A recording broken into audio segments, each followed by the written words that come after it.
अस्सलाम वालेकुम नाज़रीन, आप देख रहे हैं सरेआम। मैं हूं आपकी होस्ट सुंबल ज़िया। शामिल करते हैं आज की अहम खबर शामिल करते हैं। ब्यूरो चीफ नदीम अब्बास भट्टी आमरे आला की रिपोर्ट के मुताबिक गर्मियों का मौसम शुरू होते ही फूड पॉइजनिंग के केसेस तेजी से बढ़ जाते हैं, खास तौर पर जब हम पानी और खुराक की सफाई का ख्याल नहीं रखते।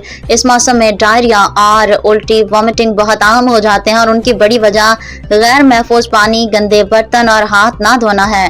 कई बार मसला सिर्फ जरासीम नहीं बल्कि वो टॉक्सिन होते हैं जो खाने में पहले ही बन चुके होते हैं, खासतौर पर वो ग़िज़ाएं जो ज्यादा देर तक पड़ी रहें या गर्म और मरतूब माहौल में रखी गई हों।